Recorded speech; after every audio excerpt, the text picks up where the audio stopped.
And speaking of Hollywood, why is China suddenly warming up to it?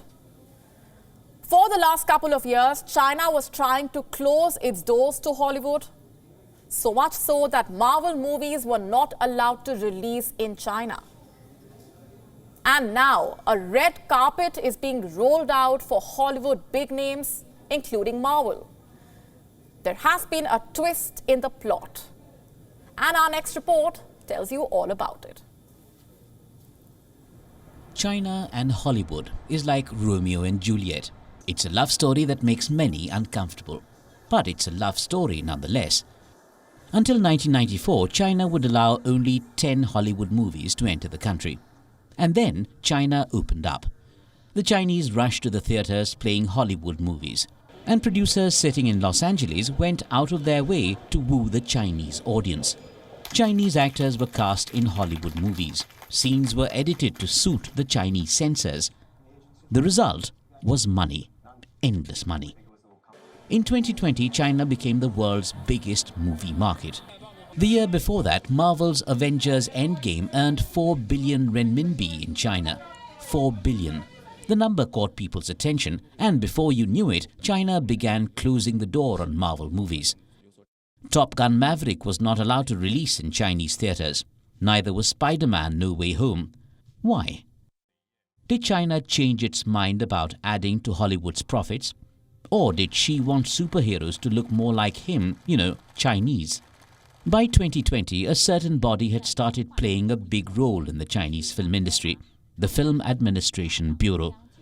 Its top boss was a loyalist of President Xi Jinping, and it looked like the bureau was trying to prune film distribution to ensure that the silver screen mirrored Xi's likes, and that of his party. The result was projected for everyone to see.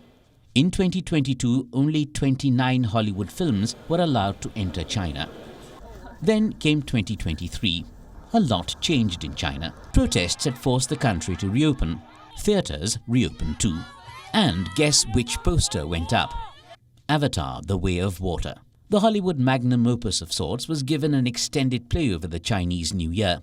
And now a couple of other Hollywood big banner films have been given a go-ahead for release too. This includes Marvel's very own Black Panther: Wakanda Forever, also Ant-Man and The Wasp: Quantumania. So what happened? What explains the plot twist? To begin with, a certain change of guard. The head of China's Film Administration Bureau has changed.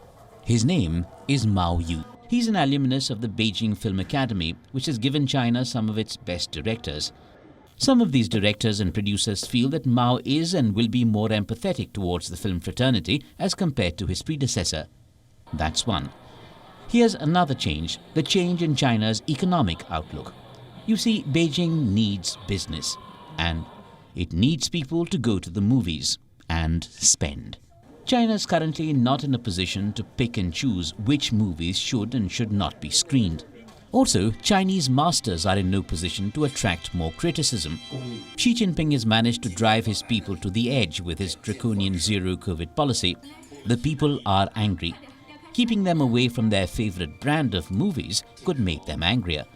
And for all you know, the climax won't be much to Xi's liking. Is that why China has rolled out the red carpet once again for Hollywood? We may have the answer by half-time.